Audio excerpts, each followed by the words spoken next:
Well, Zach Elliott again. Um, those of you who just noticed this video and haven't watched my prior one, I've done another video today which was about the climate conference and about how we're basically ceding the future of humanity to China by the positions that we're taking in terms of climate negotiations and the fact that China is clearly outsmarting us on the ground. But if you want to hear more about that, you can look at the prior video. This one, I want to talk about Julian Assange and Wikileaks, and basically there's some huge lies out there about this whole big fat mess. So I wanted to put some of those lies to bed, and then I wanted to ask some kind of fundamental questions. First thing, and this is one that has been talked about a lot by Glenn Greenwald. I mean, there's this constant tendency out there in the media to say that these documents have just been dumped irresponsibly. Now, as Glenn Greenwald has pointed out, this is demonstrably false in the sense that the vast majority of things that Wikileaks has posted to its own site are linked documents from that have been released by newspapers, including the redactions that those newspapers have put on those documents. So, and this is where we get into a point of concern later. I mean, Wikileaks is certainly no more at fault at this point than the New York Times, the Guardian, any of the other sites that are mirroring this information. But there are a whole bunch of kind of other problems associated with the media's portrayal of what's been going on. I think one of the most fundamental was the fact that, Julian Assange was portrayed as being on the run, from charges. Like, first of all, there are no charges. There still are no charges. Up to this day, despite the fact that he is in a jail, he is still only wanted for questioning. There have been no charges issued. There are concerns, there are possible charges, but there have not been charges filed. He's wanted for questioning.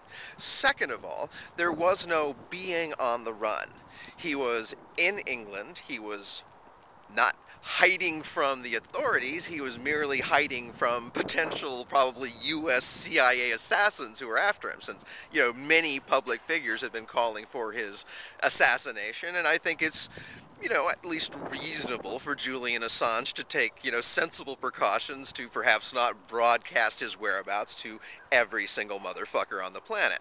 So, but he had left news with his lawyers that, if he was needed for any, legal proceedings, that he would be willing to show up. They just needed to inform his lawyers. At the moment, that an actual legal document with, that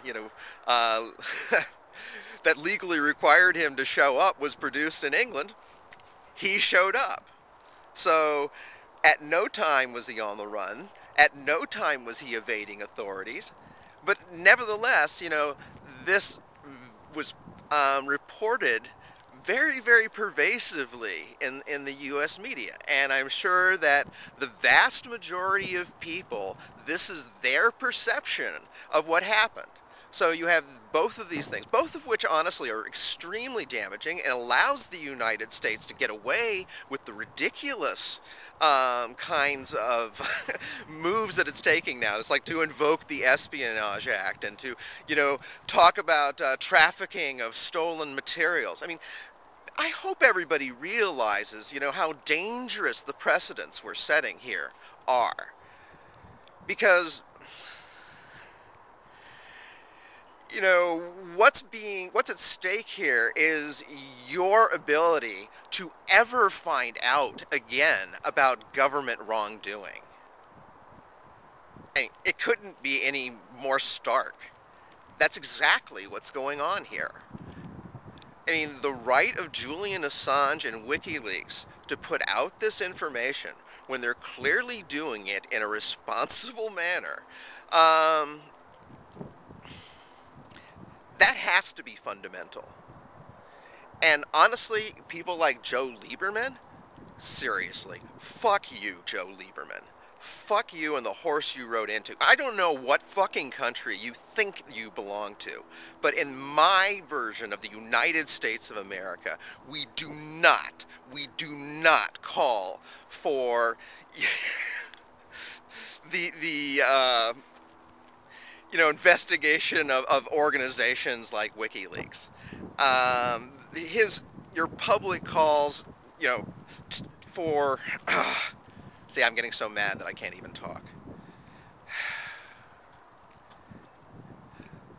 The public calls for assassination, I think, cover up a deep, deep hypocrisy within the country at this point, where we're perfectly happy to kill the messenger because we are deeply unhappy that the messenger has revealed how completely unethical the prosecution of our foreign policy is, how morally bankrupt it is, how, I don't like to use the word, but I mean others do, and I think it applies here, how evil it is in a lot of cases.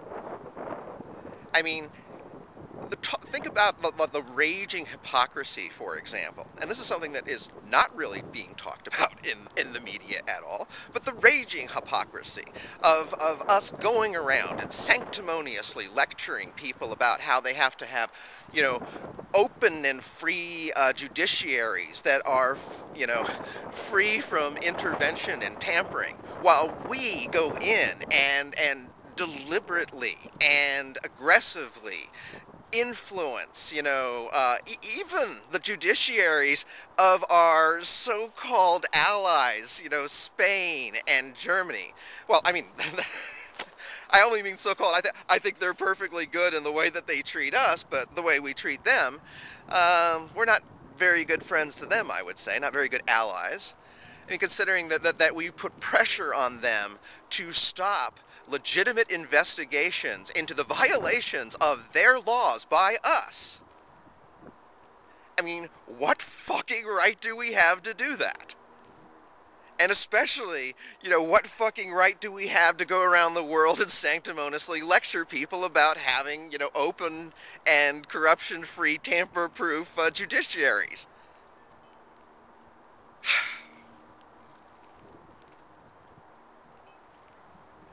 I mean, absent from the entire discussion, generally speaking, of what WikiLeaks has released is whether or not what the U.S. government is doing is okay or not, whether it is right or whether it is wrong, whether it is okay for the U.S. government and the Yemeni government to conspire to lie to their respective populations. Is that right or is that wrong? Yes, of course it's embarrassing. But you know what? If you act like a jackass, shouldn't you be embarrassed? Isn't that the appropriate fate for someone who is acting like a jackass? To be embarrassed?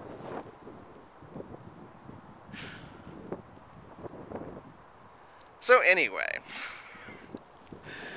I would just invite people to keep like a somewhat open mind, considering that the media is doing a lousy job of representing the factual materials as they relate to the WikiLeaks case. They've shown very little interest in accurately presenting information, nor have they shown much, if any, interest in correcting themselves when they make mistakes. So you can generally take everything they say with a grain of salt. And you should.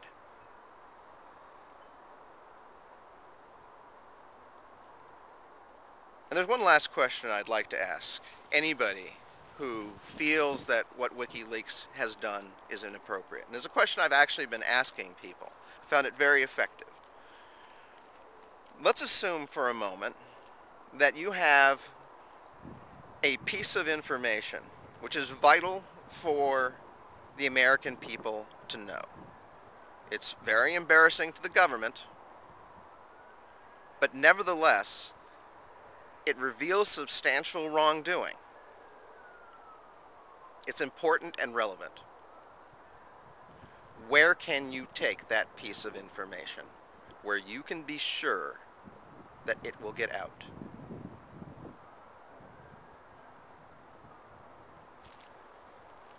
Wikileaks exists because it is filling a vacuum.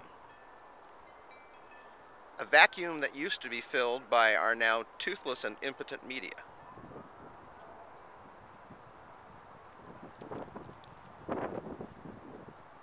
The most important thing I've gotten out of this whole thing is seeing how authority worshipping our major media are. And I would invite you to meditate on what the difference is between authority-loving and authoritarian. To my mind, the only difference is that you put the yoke on yourself,